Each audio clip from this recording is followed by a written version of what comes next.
বাংলাদেশের বাইরে পৃথিবীর বিভিন্ন প্রান্তে যে যেখান থেকে চ্যানেল আই দেখছেন আপনাদের সকলকে সাদর আমন্ত্রণ তৃতীয় মাত্রা দেখবার জন্য। প্রিয় দর্শক, শিক্ষা নিয়ে আলোচনার জন্য আমার সঙ্গে স্টুডিওতে রয়েছেন আমার বায় বসা আছেন ঢাকা বিশ্ববিদ্যালয়ের লোক প্রশাসন বিভাগের অধ্যাপক এবং বেগম রোকেয়া বিশ্ববিদ্যালয়ের প্রাক্তন উপাচার্য প্রফেসর ডক্টর নাজমুল হাসান কলিমুল্লাহ এবং আমার ডানে রয়েছেন পিএসবি ক্যামরিয়ান গ্রুপের চেয়ারম্যান এম কে বাশার। স্বাগত আপনাদের দুজনকে তৃতীয় মাত্রায়। প্রফেসর ডক্টর নাজমুল হাসান কলিমুল্লাহ, আপনাকে দিয়ে আলোচনাটা শুরু করতে চাই। দেশের আমি একটু সর্বোচ্চ শিক্ষা প্রতিষ্ঠানগুলোর হালচাল নিয়ে আপনার কাছ থেকে শুনবো, তারপরে মিস্টার বাশারের কাছ থেকে, তিনি যেহেতু নিবিড়ভাবে শিক্ষার সঙ্গে যুক্ত একদম প্রাথমিক থেকে শুরু করে উচ্চশিক্ষা পর্যন্ত এবং বিদেশের যারা শিক্ষার্থী হিসেবে আছেন তাদের জন্য সামগ্রিকভাবে শিক্ষার চিত্রটা এবং বিশেষ করে প্রাথমিক মাধ্যমিক স্তরে নানা রকমের পরীক্ষা নিরীক্ষা হচ্ছে এবং এখনও হচ্ছে, এগুলো নিয়ে আমরা প্রচুর আগে আপনিও কথা বলেছেন, উনিও বলেছেন, সেগুলো নিয়ে ওনার কাছ থেকে শুনবো। একটু সামগ্রিকভাবে দেশের সর্বোচ্চ বিদ্যাপীঠগুলোর যে চিত্র আমরা দেখতে পাই, বুয়েট থেকে শুরু করে চট্টগ্রাম বিশ্ববিদ্যালয়, কুমিল্লা বিশ্ববিদ্যালয়, বিভিন্ন বিশ্ববিদ্যালয়ে উপাচার্যদের সম্পর্কে যেসব কথাবার্তা হচ্ছে, ছাত্র রাজনীতি যেসব আলোচনা হচ্ছে, এক ধরনের অস্থিরতা, মানে শিক্ষার বিষয়ে বাংলাদেশে কোনো ইতিবাচক সুসংবাদ আমরা এখন পর্যন্ত শুনতে পাই না, বহু বছর ধরে আসলে শুনতে পাই না। আপনি একটু বলবেন, আপনি দেশের সর্বোচ্চ বিদ্যাপীঠের একজন শিক্ষক, দীর্ঘদিন যাবত শিক্ষকতা করছেন, আরেকটি বিশ্ববিদ্যালয়ের উপাচার্যের দায়িত্ব পালন করছেন, আরেকটি বিশ্ববিদ্যালয়ে আপনি ভাইস চ্যান্সেলরের দায়িত্ব পালন করছেন। আমি একটু আপনার কাছ থেকে শুনতে চাই। ধন্যবাদ। আমি আমার যে ক্যারিয়ার সেটা শিক্ষকতা দিয়েই শুরু এবং প্রাচ্যের অক্সফোর্ড বলে পরিচিত the university of the country, 100 বছর পেরিয়ে গেছে এর বয়স, ঢাকা বিশ্ববিদ্যালয়ে আমি ছাত্র ছিলাম এবং পরপরই আমি শিক্ষক হিসেবে এখানে যোগদান করেছি, সেই থেকে আছি। মাঝখানে ডেপুটেশনে দুটি ভিন্ন পাবলিক বিশ্ববিদ্যালয়ে, বাংলাদেশ ইউনিভার্সিটি অফ প্রফেশনাল, যেটি সশস্ত্র বাহিনী পরিচালিত ইউনিভার্সিটি, পাবলিক ইউনিভার্সিটি, সেখানে আমি উপাচার্যের দায়িত্ব পালন করেছি এবং পরবর্তীতে উত্তরের বাতিঘর বলে পরিচিত বেগম রোকেয়া বিশ্ববিদ্যালয়ের আমি চতুর্থ উপাচার্য হিসেবে দায়িত্ব পালন করেছি। এবং ঢাকা বিশ্ববিদ্যালয়ে শিক্ষক হিসেবে যোগদানের তারিখ থেকে এ পর্যন্ত আমি শিক্ষক রাজনীতিতে কখনোই সক্রিয় ছিলাম না। আপনার প্রশাসনিক যে দায়িত্বগুলো আছে বিনা নির্বাচনে পালন করা যায়, সেগুলো আমি পালন করেছি। এটা কি আপনি মনে করেন যে শিক্ষক রাজনীতি শিক্ষাঙ্গনের জন্য, বিশেষ করে উচ্চশিক্ষা আয়তনগুলোর জন্য একটা বড় সমস্যা? আমি এটা দিয়ে বলবো, ব্যাখ্যানটা দিয়ে নিই। আপনার 10 বছর আমি 5 জন উপাচার্যের প্রশাসনের অংশ হিসেবে কাজ করেছি। শুরু করেছি আমাদের শ্রদ্ধেয় আজহার চৌধুরী স্যারের সময় অ্যাজ অ্যাসিস্ট্যান্ট প্রক্টর, শেষ করেছি আমাদের শ্রদ্ধেয় মোশাররফ সিদ্দিক মহোদয় তার মাঝামাঝি সময়। মাঝখানে আমি প্রফেসর ইউসুফ হায়দার, প্রফেসর ফায়েজ, প্রফেসর আনোয়ারুল্লাহ চৌধুরী, তাদের সঙ্গে কাজ করেছি এবং 3 ধরনের সরকার, শাসক দল পরিচালিত আওয়ামী লীগ সরকার, কেয়ারটেকার গভর্নমেন্ট, সেনা সমর্থিত এবং সেই সঙ্গে বিএনপি সরকার, এই 3 আমলেই আমি প্রশাসনের অংশ ছিলাম এবং খুব কাছ থেকে মানে টার্সিয়ারি এডুকেশন সাবসেক্টরে আপনার প্রশাসনটা কীভাবে চলে সেটা অভিজ্ঞতা অর্জন করেছি। এবং পরবর্তীতে সশস্ত্র বাহিনীর যে বিশ্ববিদ্যালয়, সেখানে দেখেছি যে সেখানে ছাত্র রাজনীতির কোনো স্পেস নেই, শিক্ষক রাজনীতির প্রশ্নই আসে না এবং যেহেতু চ্যাপ্টার এলাকা মিরপুর সেনানিবাসের অন্তর্গত, সকল সেনানিবাসের যে নিয়ম কানুন শৃঙ্খলা তার রিফ্লেকশন সেখানে আছে। ডট এট 8 o'clock সবাইকে চলে আসতে হবে। বাইরে যারা অতিথি শিক্ষক হিসেবে পড়াতে আসতেন তাদের জন্য দরজা বন্ধ হয়ে যেত এবং রিলিজিয়াসলি সেটা মেনটেন করতে আমি দেখেছি। এবং আপনার সেনাবাহিনীতে যেরকম দরবার প্রচলন আছে সেই রকম আয়োজনও আমাদের এখানে দেখেছি। একজন 2 স্টার জেনারেল পদাধিকার বলে সবসময় উপাচার্যের দায়িত্বে ছিলেন। ট্রেজারার সবসময় বিমান বাহিনী থেকে এসছেন। ভাইস চ্যান্সেলর এটা মানে আনডিফাইন্ড। আমি আধা সামরিক আধা সিভিল এই পরিচয়ে সেখানে গেছি। আমি আমার নামটা প্রস্তাব করেছেন উপাচার্য মহোদয় সেনা প্রধানের কাছে, একটি নাম পাঠিয়েছেন। মাননীয় সেনা প্রধান সুপারিশ করে মাননীয় প্রধানমন্ত্রী, যিনি প্রতিরক্ষামন্ত্রীও বটেন, তার কাছে পাঠিয়েছেন। তিনি সুপারিশ করে পাঠিয়ে দিয়েছেন মহামান্য রাষ্ট্রপতির কাছে। দ্রুততম সময়ের মধ্যে প্রজ্ঞাপন জারি হয়ে গেছে। এবং সেনাবাহিনীর নিয়ম অনুসারে 3 বছরের জন্য মেয়াদ, সেই 3 বছরের জন্য এটি বরাদ্দ করা হয়েছিল। পরবর্তীতে আমার পরে যারা পিওর সিভিল ব্যাকগ্রাউন্ড থেকে গেছেন তাদের জন্য টেনিওর ছিল 4 বছরের, এবং একটা প্যানেল শিক্ষা মন্ত্রণালয় হয়ে প্রচলিত নিয়মে যেভাবে হয় সেভাবেই নিয়মগুলি হয়েছে। আপনার পরবর্তীতে যখন বেগম রোকেয়া বিশ্ববিদ্যালয়ে আমি গেলাম, সেটা সাধারণ বিশ্ববিদ্যালয় এবং একটা মফস্বল এলাকার বিশ্ববিদ্যালয়গুলোতে যেই স্ট্রেংথ অফ উইকনেসের ব্যাপারগুলো আছে সবই সেখানে রিফ্লেক্টেড ছিল, এবং একটা ঝঞ্ঝা বিক্ষুব্ধ সময়ের মধ্যে আমাকে দায়িত্ব পালন করতে হয়েছে। প্রায় 1.5 বছর ধরে অতিমারি করোনা কারণে বিশ্ববিদ্যালয় প্রায় অচলই বলা চলে, এমনটি ছিল। যেহেতু আমি প্রথম থেকে ডিজিটালাইজেশনের ব্যাপারে জোর দিয়েছিলাম, পুরো ক্যাম্পাস ওয়াইফাইয়ের আওতায় নিয়ে এসেছিলাম, আমাদের যানবাহনগুলোতেও আপনার ইন্টারনেট ছিল, তো ফলে আমাদের খুব একটা বেগ পেতে হয়নি, মানে অনলাইন অফলাইন যে পদ্ধতি সেগুলো আমরা ব্যবহার করেছি। আর আপনার ঢাকা বিশ্ববিদ্যালয়ে আপনার যেই অটোনমিটা আমাদের আছে সেটি ইউনিক। আমাদের জাতিপিতা বঙ্গবন্ধু শেখ মুজিবুর রহমান আমাদের যারা জ্যেষ্ঠ সহকর্মী তাদের সাহচর্যে এসে উপলব্ধি করেছিলেন যে কতটুকু অটোনমি দেওয়া প্রয়োজন। ম্যাক্সিমাম অটোনমি কিন্তু আমাদের দেওয়া হয়েছে, সেটা আমরা কতটা আপহোল্ড করতে পেরেছি সেটা নিয়ে নানা রকম সমালোচনা হয়তো আছে। কিন্তু এই যে 73 অধ্যাদেশ বলে যেই 3-4টি বিশ্ববিদ্যালয় পরিচালিত হচ্ছে, তাদের ধরন একরকম। বিজ্ঞান প্রযুক্তি বিশ্ববিদ্যালয় বলে পরিচিত, তাদের আইন আলাদা। সাধারণ বিশ্ববিদ্যালয় যেমন আপনার কুমিল্লা বিশ্ববিদ্যালয় বা বেগম রোকেয়া বিশ্ববিদ্যালয়, তাদের ধরন আলাদা। বিশেষায়িত যে বিশ্ববিদ্যালয়গুলো আছে, কৃষি কিংবা চিকিৎসা কিংবা ভেটেরিনারি, তাদের ধরন আলাদা। আর সম্প্রতি যেই 64 জেলায় যেখানে বিশ্ববিদ্যালয় নেই, সেখানে বিশ্ববিদ্যালয় স্থাপনের প্রক্রিয়া চলছে, সেখানে আইন এমনভাবে প্রণীত হচ্ছে যা আমার কাছে খুব লজ্জাস্কর মনে হয়েছে। মানে অটোনমি বলতে ভার্চুয়ালি কিছু নেই, অ্যাজ ইফ ইউজিসির একটা অধস্তন প্রতিষ্ঠান সেটি, এবং ইউজিসির যে ব্যুরোক্রেসি সেটাই সেখানে ডমিনেট করবে, এইরকম একটি অবস্থা তৈরির দিকে আমরা নিয়ে গেছি। আর পেশাগতভাবে আমরা সবসময় অ্যাটপার হবার একটা আকাঙ্ক্ষা নিয়ে পরিচালিত হচ্ছে। একজন 2 স্টার জেনারেল, 3 স্টার জেনারেল বা একজন সিনিয়র সচিব কিংবা সচিব, এখন তাদের জব পার্ক আর আমাদের গ্রেড 1 প্রফেসর জব পার্ক কিন্তু এক না। নামে আমরা গ্রেড 1, কার্যত ওই নাম ছাড়া আর কিছু কিন্তু এখানটায় নেই। ফলে এক ধরনের ফ্রাস্ট্রেশন তো আছেই, সেই সঙ্গে কোলকে না পাওয়ার একটা বিষয় আছে, আর নানান রকমের টিকা টিপ্পণী তো আছেই। তো এই জন্যে একটি জাতি যদি আপনার এই জ্ঞান নির্ভর সমাজ বিনির্মাণে ব্রতী হয়, তাকে এই জায়গাটায় কিন্তু রিসোর্স পর্যাপ্ত অ্যালোকেট করা হচ্ছে, কোনো সন্দেহ নেই, কিন্তু সঠিক জায়গায় সঠিক কাজে এটা ব্যবহার হচ্ছে কিনা সেটা হচ্ছে বড় প্রশ্ন। এবং এখানে আপনার ব্যুরোক্রেসি কোনো সলিউশন নয়। আলটিমেটলি দেখা যাচ্ছে যে ইউজিসির কর্মকর্তারা দে প্রিভেইল, আর আমরা একে অপরের বিষোদ্গার করছি, সহকর্মীরা একে অপরের মুণ্ডুপাত করছেন, তাতে পুরো বিষয়টাই একটা অরাজক পরিস্থিতি তৈরি করছে, তাতে কিন্তু সমস্যার কোনো সমাধান হচ্ছে না। তো মিস্টার এম কে বাশার, আপনাকে আমি আগেই ধারণা দিয়েছিলেন যে আপনার কাছ থেকে আমি কী শুনতে চাই। আমরা এখনও দেখছি যে এই পরীক্ষা নিরীক্ষা নিয়ে প্রচুর আলোচনা হচ্ছে, আরও নানা রকমের পরীক্ষা নিরীক্ষার আভাস ইঙ্গিত পাওয়া যাচ্ছে।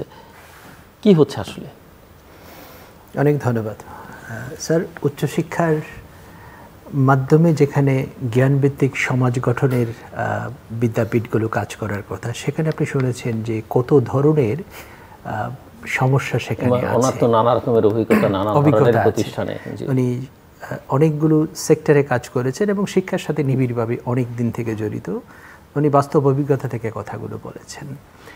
এখন বিষয়টা হচ্ছে যে প্রাইমারি থেকে শুরু করে বা প্রি প্রাইমারি থেকে শুরু করে উচ্চশিক্ষা পর্যন্ত সব জায়গায় কিন্তু এরকম গোজামিল রয়েছে। এটা হযবরল পরিস্থিতি সকল ক্ষেত্রে আপনি পাবেন। আমরা আমাদের সংবিধানে আছে 5ম শ্রেণী পর্যন্ত শিক্ষার্থীদেরকে বিনা বেতনে পড়ানো হবে। বঙ্গবন্ধু প্রথমে প্রায় 33,000 স্কুল সরকারি করে দিয়েছিলেন। আমাদের মাননীয় প্রধানমন্ত্রী আরও প্রায় ডাবল করে দিয়েছেন, এখন প্রায় 66,000 স্কুল প্রাইমারি স্কুল সরকারি আছে। এর বাইরে কিন্ডারগার্টেন, প্রাইমারি, সাথে অন্যান্য লাইনের, অ্যারাবিক লাইনের, ইবতেদাইয়া, কওমি, এরকম অনেক শিক্ষা প্রতিষ্ঠান আছে। গত কয়েক বছর আগে যখন শিক্ষা আইন হলো, সেখানে বলা হচ্ছে প্রাইমারি হবে 8ম শ্রেণী পর্যন্ত। পাইলট প্রজেক্ট হিসেবে 800-র মতো স্কুলকে তারা সেটা করেছেন, বাকিগুলো প্রক্রিয়াধীন আছেন। আমার প্রশ্ন হচ্ছে যে যদি আপনি 66,000 সরকারি স্কুলকে 8ম শ্রেণী পর্যন্ত উন্নীত করেন, তাহলে প্রতিটা স্কুলে 3টা করে ক্লাসরুম বানাতে হবে। প্রাইমারি স্কুলের মেয়েদের হয়তো কমন রুম না দরকার হলেও নিম্ন মাধ্যমিকের 6, 7, 8-এর মেয়েদের জন্য একটা কমন রুম দরকার হবে। টিচারের সংখ্যা বাড়বে, তাদের জন্য রুম দরকার হবে। ছাত্র সংখ্যা বেশি থাকার কারণে ওয়াশরুম এবং অন্যান্য যে ফ্যাসিলিটিগুলো সেগুলো বাড়াতে হবে। তাহলে সেখানে কত কোটি টাকার দরকার হবে এক একটা স্কুলে, এবং সবগুলো সরকারি স্কুল কি আসলে পর্যাপ্ত জায়গা আছে সেখানে বানানোর মতো? দ্বিতীয়ত হচ্ছে যে যখন আমরা 8ম শ্রেণী পর্যন্ত পড়াতে যাব, তখন প্রাইমারিতে যারা পড়াচ্ছেন তাদের পক্ষে সেটা সম্ভব হবে না, তাদের জন্য শিক্ষক নিয়োগ দিতে হবে।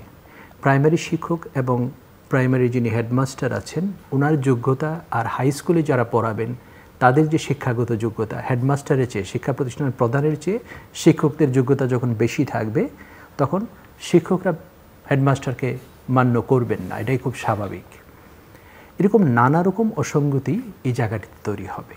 দ্বিতীয়ত, হাই স্কুলগুলোতে 6 to 10-এর পড়ানোর ব্যবস্থা রয়েছে, সেখানে 6, 7, 8-এর জন্য যে ক্লাসরুমগুলো সেগুলো খালি থাকবে। যে শিক্ষকরা সেখানে কর্মরত আছেন তারা বেকার হয়ে পড়বে, এবং তাদের জন্য যারা এমপিভুক্ত এবং সরকারি স্কুলের শিক্ষকরা, সরকার হয়তো টাকা দেবেন, ছাত্র না পড়ায় তারা নিতে পারে। বেসরকারি বা প্রাইভেট প্রতিষ্ঠানগুলোতে শিক্ষকরা তো সেখানে মানে পয়সা ছাড়া কাজ করবেন না, এবং প্রতিষ্ঠানগুলো তাকে বিনা কাজে পয়সা দেবেন না। তাহলে আপনি দেখুন এই একটি সিদ্ধান্তের কারণে কত ধরনের সমস্যা তৈরি হতে পারে।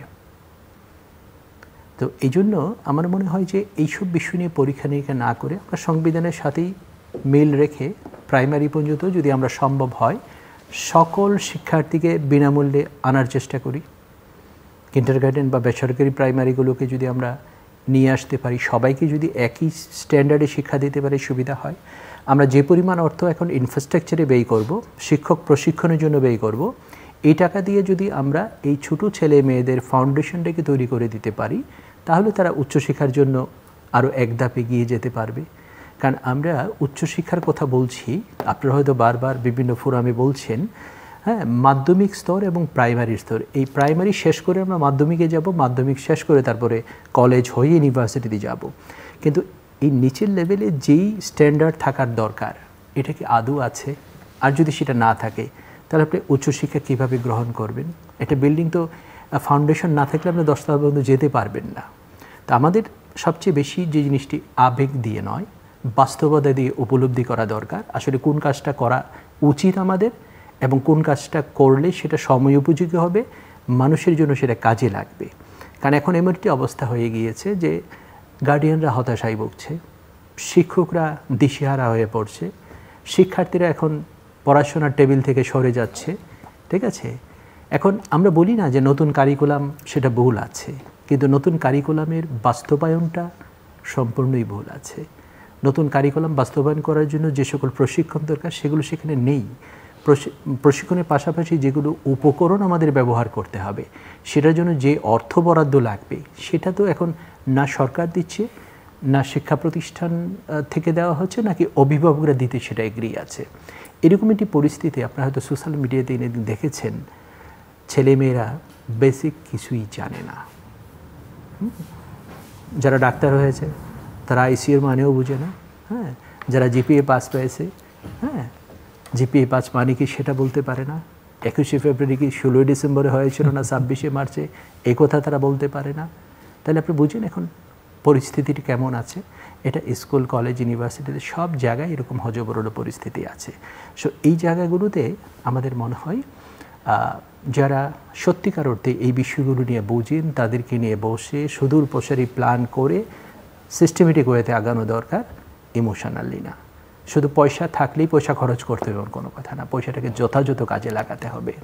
এবং এখন যেভাবে টাকা পয়সা খরচ করা হচ্ছে, আপনি যদি বলেন সরকারের পক্ষ থেকে প্রতি বছরই বাজেটে কিন্তু বাড়ানো হচ্ছে।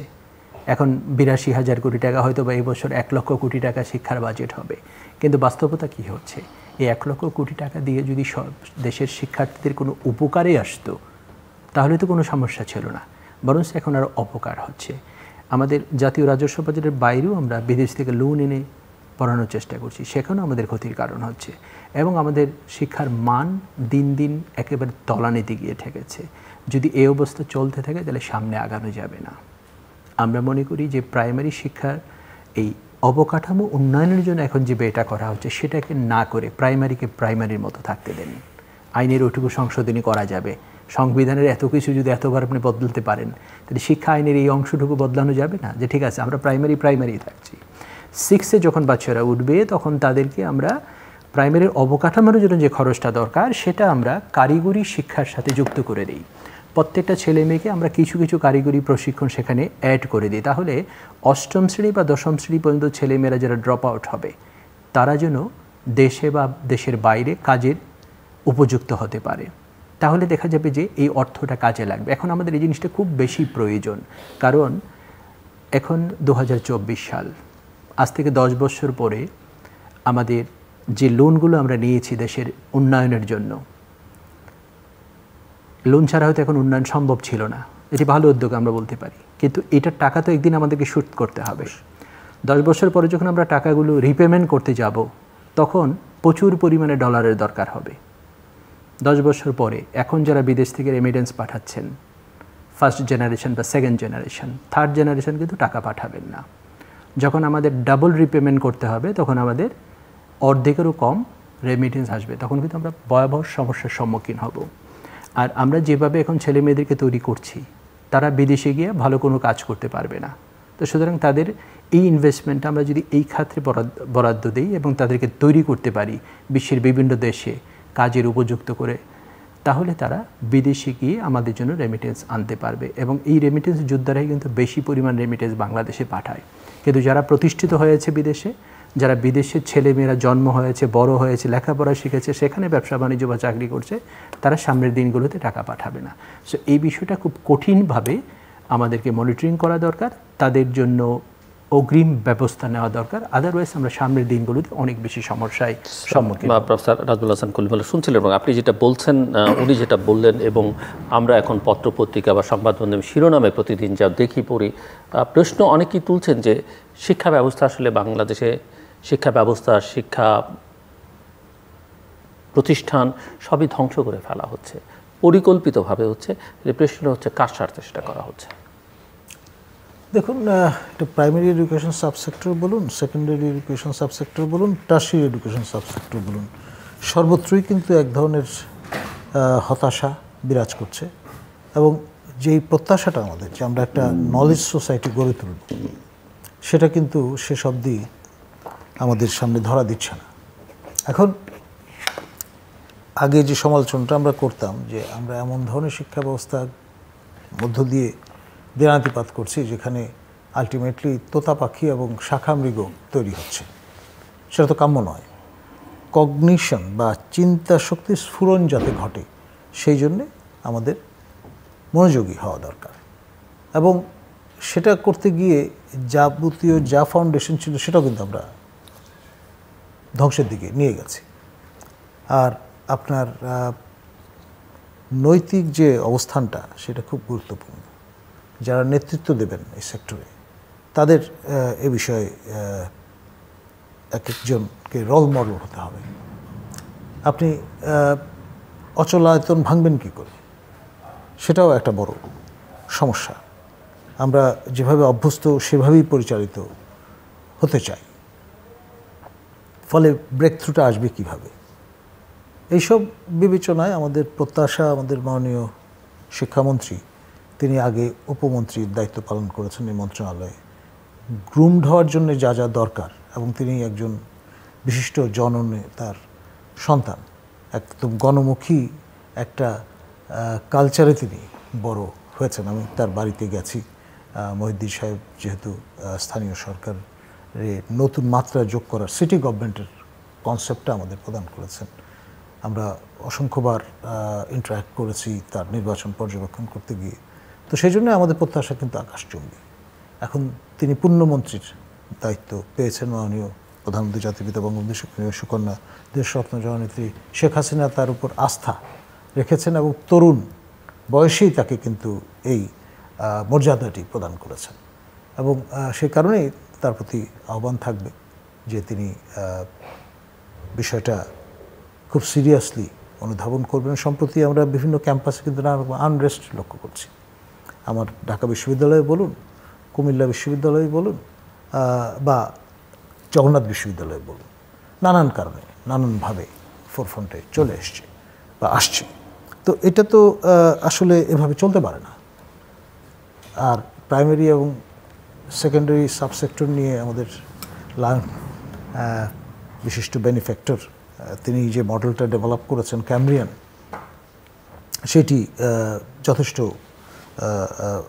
উপলব্ধি একটা জায়গা তৈরি করেছে। আপনার এক ধরনের blending cadet style, kindergarten style এবং বাংলা মিডিয়ামের সবগুলোর সমন্বয় চমৎকারভাবে তিনি প্রতিষ্ঠা করতে সক্ষম হয়েছেন, আমি আমার ব্যক্তিগত অভিজ্ঞতা থেকে জানি। এবং সেই কারণেই আমার মনে হয় যে তিনি যেই সংবিধান প্রয়োজনে সংশোধন করার যে আহ্বানটা জানিয়েছেন সিরিয়াসলি গ্রহণ করা দরকার। আর সবচাইতে বড় ইনভেস্টমেন্ট ফর ফিউচার হচ্ছে এডুকেশন। বাংলাদেশের মতো জনঘনত্ব সম্পন্ন একটি দেশে এটা আরও বেশি করে প্রযোজ্য। আর যে রিয়ালিটির কথা তিনি শোনালেন যে থার্ড জেনারেশনে গিয়ে তারা থিতু হয়ে যাবে, ওই যে আপনার নস্টালজিয়া সেটা কিন্তু আর কাজ করবে না। ফলে রেমিটেন্স তো দূরের কথা, পারলে এখান থেকে যাবতীয় যার সম্পত্তি তাদের আছে সেগুলো লিকুইডেট করে টাকা পয়সা নিয়ে চলে যাবেন। তো সেটা তো কোনো আমাদের জন্যে ইতিবাচক ইঙ্গিত প্রদান করছে না। আপনার যে কোনো সমস্যা নিপিন দ্য বার্ড, সেই জায়গায় আসলে আমাদের সমাধানের চেষ্টা করা দরকার। আমি বলবো শিক্ষা মন্ত্রণালয়কে অনেক বেশি ডাইনামিক হতে হবে, আপ অ্যান্ড ডুইং হতে হবে।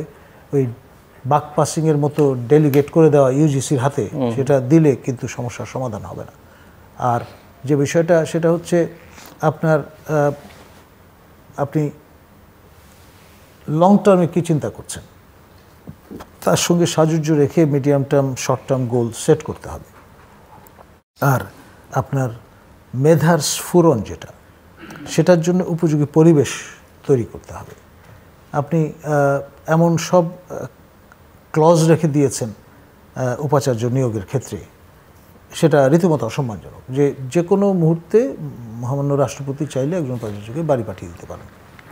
সব বিষয়ে আপনার একমত হতে হবে এমন কোনো কথা তো নেই।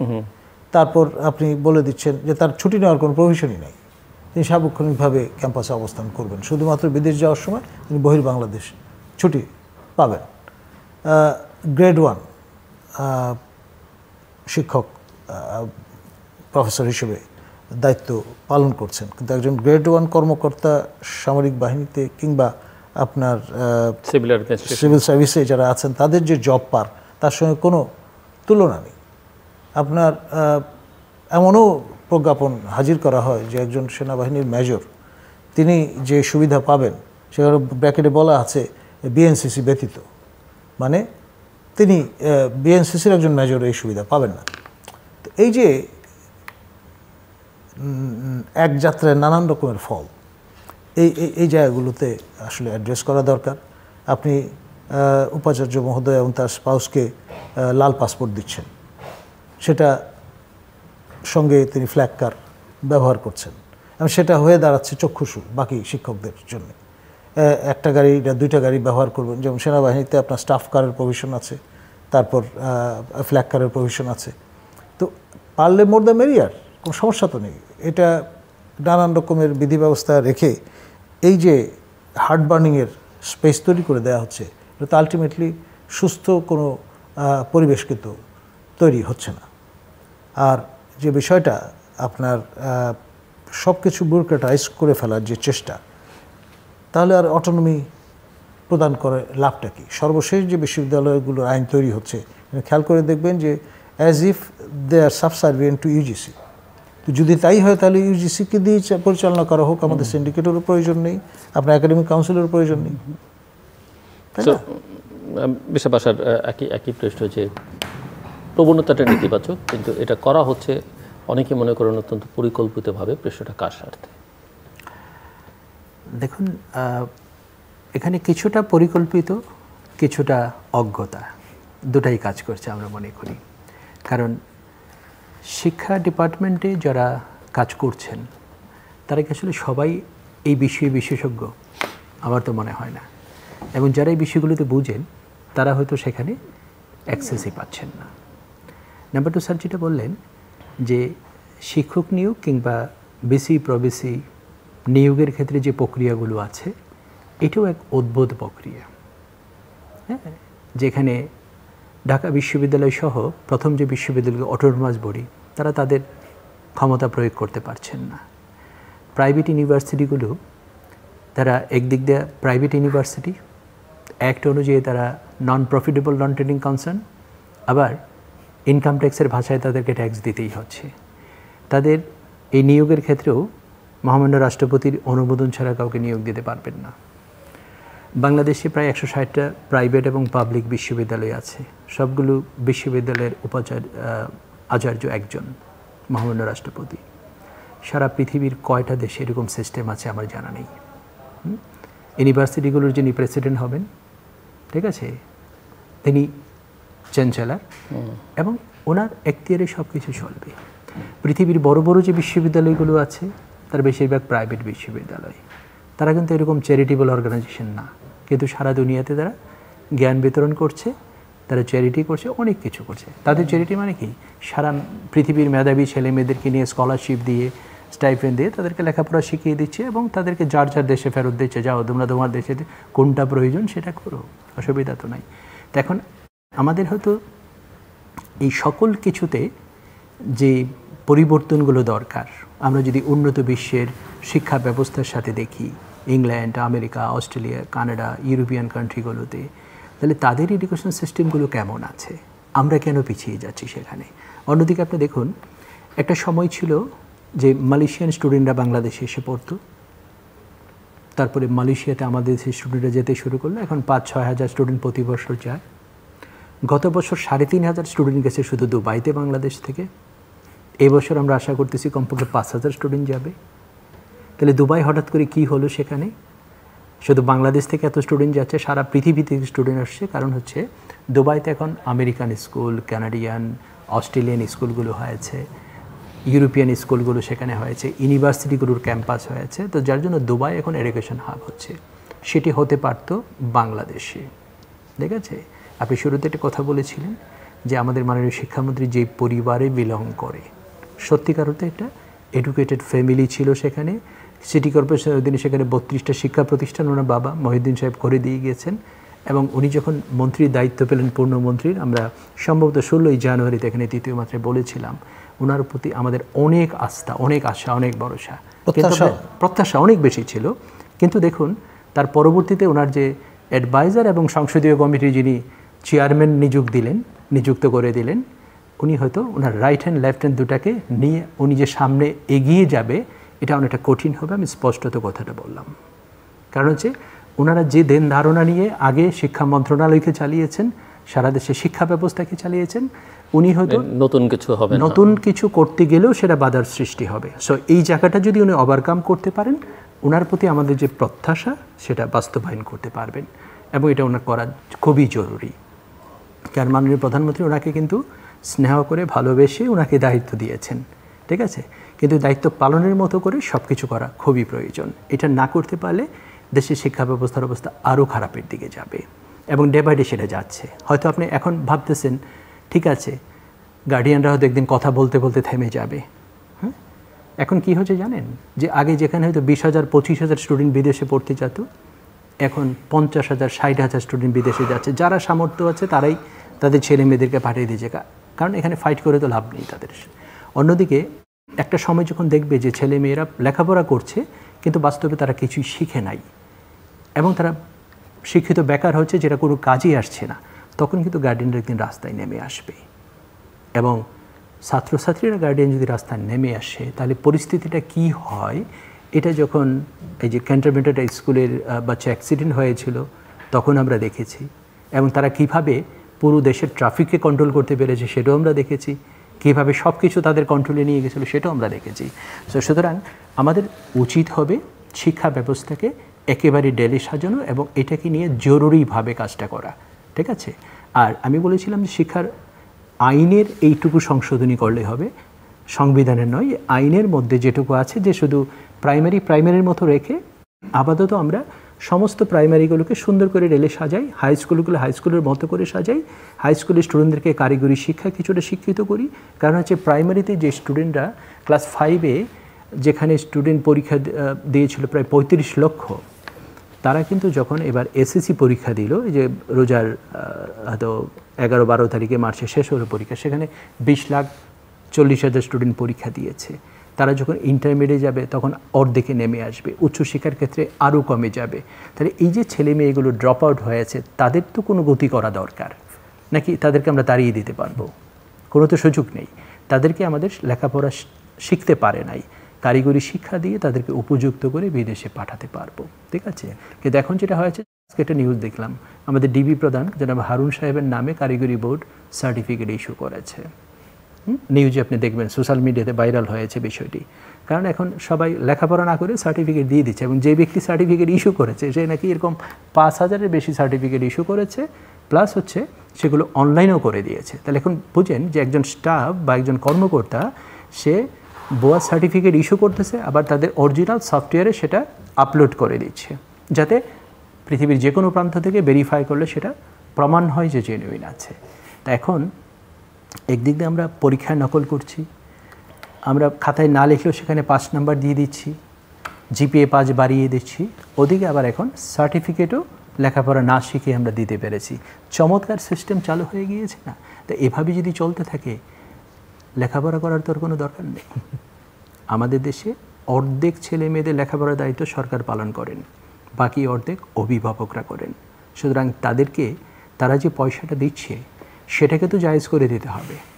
এবং এখন আমরা রীতিমতো আজকে সকালে একটা সার্কুলার পাই, কালকে আরেকটা প্রজ্ঞাপন জারি হয়, পরশুদিন আরেকটা হবে, সেটার জন্য প্রত্যাশায় থাকতে হয়। আজকে এটা হবে না, কালকে ওটা হবে না, পরশুদিন ওটা হবে না, এই চেঞ্জগুলো আসতেছে। একটা সময় যারা শিক্ষা প্রতিষ্ঠানগুলো করেছিলেন তারা লেখাপড়া জানতেন না, যার জন্য তাদের নিজের অর্থ সম্পদ সব কিছু দিয়ে শিক্ষা প্রতিষ্ঠান করেছেন। নতুন আইন আসতেছে, তারা ওখানে সভাপতি থাকতে পারবে না, কারণ কি? তারা লেখাপড়াই জানে না। সেই জন্য হ্যাঁ, এখন আপনি কাকে দেবেন? লোকাল পলিটিশিয়ানকে দেবেন, আমলাকে দেবেন, ওগুলো বেচাকেনা করে খেয়ে ফেলবে। যে লোক লেখাপড়া না জেনে লেখাপড়ার উদ্দেশ্য শিক্ষানুরাগী সেই প্রতিষ্ঠানগুলো তৈরি করে দিয়েছে, তাকে সেটা করতে হবে। কারণ আমি প্রত্যক্ষ দেখেছি, মোজাম্মেল চেয়ারম্যান দক্ষিণখানে, উনি নিজের জায়গা নিজের টাকা দিয়ে বিল্ডিং করে দিয়েছেন, মায়ের নামে শিক্ষা প্রতিষ্ঠান করেছেন, বহুদিন ওই মাঠে উনি যেতে পারেন নাই। হ্যাঁ, এগুলো দুদিন পর পরে এগুলো চিন্তা না করে, যেমন এখন নতুন একটি আইন হয়েছে, এটা প্রজ্ঞাপন জারি হয়েছে যে হাই স্কুলগুলোতে যখন আপনি একাধিক সেকশন করবেন সেটারও আলাদা সেকশনের অনুমোদন নিতে হবে, এটার জন্য বোর্ডকে পেমেন্ট করতে হবে, ঠিক আছে। কারণ তাদের 12 মাসে 13টা বোনাস দরকার। এখন একটা ক্লাসে যদি 100 জন স্টুডেন্ট হয়, 2টা যদি সেকশন করে, সেটার জন্য আলাদা অনুমোদনের কোনো দরকার তো আছে বলে আমরা মনে করি না। একটা অনুমোদন থাকলে তো যথেষ্ট যে আমার 6 to 10 এখানে পড়ানোর অনুমোদন আছে। তো এইভাবে এক এক সময় এক এক পদ্ধতি, একটা আমরা শুরু করি, কিছুদিন যা আর একটা নতুন আসছে, আজকে এই ফি, কালকে ওই ফি, এই সংশোধনী, ওই সংশোধনী, ঠিক আছে। তারপর একটা স্কুলের অনুমোদন দিলেন, আপনি 3 বছর পরে বললেন এটা নবায়ন করতে হবে। স্বীকৃতি অস্থায়ী, স্থায়ী কবে স্বীকৃতি হবে কেউ জানে না। কেন সেটা? কারণ একটা শিক্ষা প্রতিষ্ঠান দিলে সেটা তো লং টাইম চলতে থাকবে। কারণ এটা তো এমন না যে আজকে আমি শিক্ষা প্রতিষ্ঠান করেছি, আমার ইচ্ছা হলো আমি 5 বছর পরে সেটা বন্ধ করে দিলাম।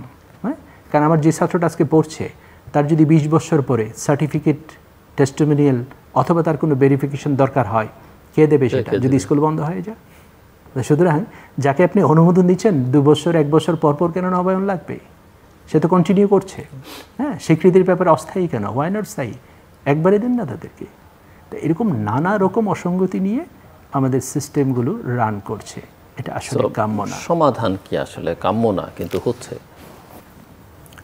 আসলে শিক্ষাকে বাণিজ্য ক্ষেত্র হিসেবে গণ্য করার কারণেই কিন্তু আসলে এই পরিস্থিতিটা তৈরি হয়েছে। আপনি যে ইঙ্গিতটা দিলেন, এই যে নানান অজুহাতে বারে বারে আপনার এই যে অর্থদণ্ড প্রদানের ব্যবস্থা বাধ্যতামূলকভাবে আমরা, আমি সেখানে ছোট্ট একটা অ্যাড করি, যেমন শিক্ষা আমাদের দেশের তথাকথিত শিক্ষাবিদ এবং বুদ্ধিজীবীরা বলছেন শিক্ষাকে নিয়ে বাণিজ্য করা যাবে না, কিন্তু শিক্ষা মন্ত্রণালয়, বোর্ড অফিসগুলো অথবা সংশ্লিষ্ট যারা আছেন তারা আমাদেরকে এমনভাবে ট্রিট করছেন আমরা বাণিজ্যিক প্রতিষ্ঠান, আমরা ট্যাক্স দেই, আমরা বেড দেই, এইটা দেই, ওটা দেই, ঠিক আছে।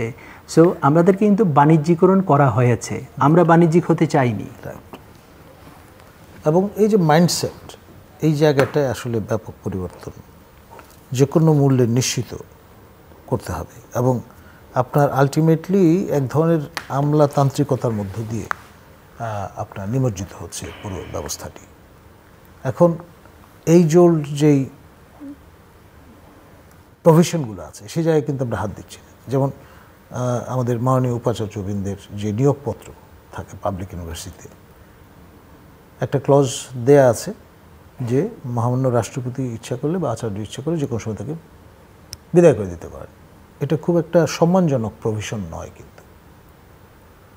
বা এই যে ক্লজেস অ্যাক্ট, যেটা দিয়ে আমাদের মাননীয় উপাচার্য আজাদ চৌধুরীকে রাতের বেলা হঠাৎ করে বিদায় করে দেওয়া হলো এবং আমাদের পরবর্তী যিনি উপাচার্য হলেন মাননীয় আনুল্লাহ চৌধুরী স্যারকে রাতের বেলা এসে আপনার অফিসে নিজের অবস্থান সংহত করতে হবে। এই যে পরিস্থিতিটা, এটা তো ওই অস্পষ্টতার কারণে এবং এই ওল্ড আপনার এই প্রভিশনের কারণে কিন্তু স্কোপগুলো রয়ে গেছে। ব্রিটিশরা চলে গেছে, তাদের দেশে কিন্তু এইসব জিনিস তারা পরিহার করে ফেলেছে, আমরা সেগুলো ধরে বসে আছি। আর নানান রকম চুলচেরা বিশ্লেষণ, কার কতটুকু প্রাপ্য, জব পার কতটুকু হবে ইত্যাকার বিষয়গুলো নিয়ে নানান রকমের সমস্যা। এবং ইউজিসির প্রয়োজন আমার মনে হয় ফুরিয়েছে, এটার কোনো প্রয়োজন নেই। সরাসরি অটোনমি প্রদান করে আর মন্ত্রণালয় যেখানে প্রয়োজন সেখানে ইন্টারভেন যদি দরকার হয়, কারণ আপনার যদি কোনো অঙ্গে পচন ধরে আপনাকে কিন্তু সেখানে ব্যবচ্ছেদ করতেই হবে। এই আবরণ রেখে লাভ কী?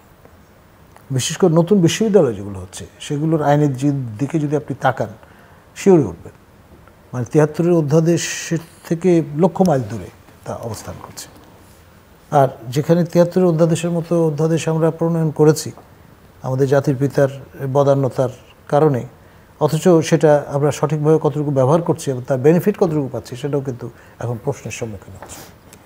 আজকে আপনার এই শোতে প্রবেশ করবার প্রাককালে লন্ডনের একটা অনলাইন প্ল্যাটফর্মে টেবিল টক ইউকেতে, সেখানে কুমিল্লা বিশ্ববিদ্যালয় নিয়ে ফোকাসড আলোচনা চলছিল।